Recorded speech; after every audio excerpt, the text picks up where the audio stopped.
La cité Tunkalafia pour la diaspora malienne à Banankoroni. Vous résidez à l'étranger, vous souhaitez faire partir du projet de la nouvelle cité moderne de Tunkalafia à Banankoroni, envoyez rapidement votre demande de réservation par WhatsApp au 00336 41 94 03 80 ou au 00336 77 83 04 14. La cité moderne Tunkalafia sera composée d'une vingtaine de maisons individuelles sur des parcelles de 300 mètres carrés, des appartements, des espaces verts, des aires de jeu pour enfants, salles de sport, etc. Le tout sur 1 hectare de terrain clôturé. Après l'acquisition des parcelles, vous avez le choix entre la construction avec Tunkalafia d'une villa 3 chambres plein pied à partir de 26 millions de francs CFA ou d'un duplex 4 chambres à partir de 35 millions de francs CFA.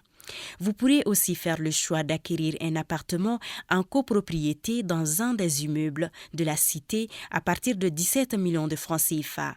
La parcelle de 300 mètres carrés est au prix de 4 500 000 francs CFA, payable en une seule fois ou sur 12 mois ou 18 mois. Le plan de financement de la construction se fera par la suite soit en individuel, soit dans un groupe de tontines de construction Tunkalafia.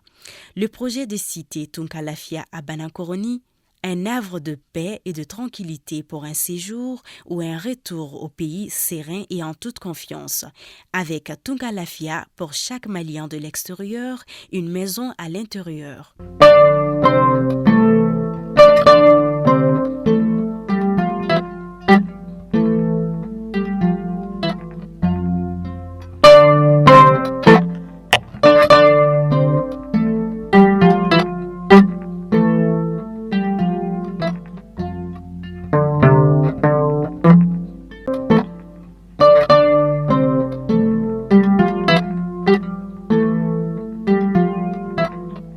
Jeudi 3 novembre 2022, c'est toujours un plaisir de vous retrouver. Bienvenue dans ce flash d'information.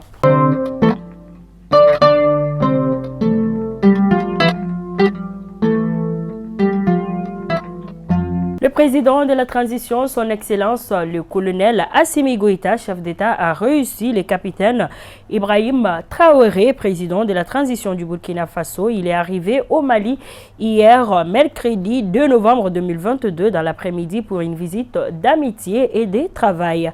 À sa descente d'avion sur les tarmacs de l'aéroport international, le président Modibo Keïta de Bamako-Sénou, le nouveau président burkinabé, a été accueilli par son homologue malien, qu'il a ensuite accompagné au palais présidentiel de Koulouba, où les deux chefs d'État auront des entretiens autour des sujets d'intérêt commun. Communiqué du ministère de la Sécurité et de la Protection civile sur la spéculation autour de la carte d'identité nationale. En effet, le ministre de la Sécurité et de la Protection civile rappelle que le prix de la carte d'identité nationale est de 1700 francs CFA, dont 1000 francs pour la carte, un timbre de 500 francs CFA, un timbre de 200 francs CFA. Il ne saurait être toléré que cette carte d'identité soit cédée à un prix excédant ces montants.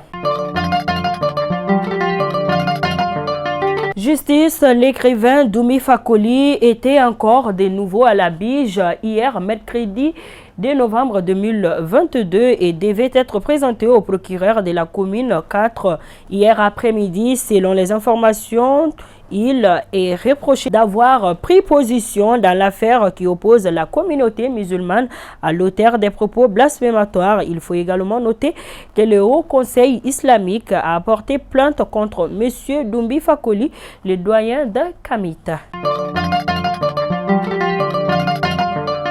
La région de Bougouni a été endeuillée suite à la perte du président des anciens combattants, le lieutenant Brahima Sidibé. En cette douloureuse circonstance, le gouverneur de la région de Bougouni s'est rendu en début de semaine dans la famille du défunt pour présenter ses condoléances et celles de toute la région de Bougouni. Le moment était propice pour se remémorer de tous les services que le lieutenant Brahima Sidibé a rendus à la nation malienne. Ensuite, des prières ont été formulées pour le repos éternel de son âme.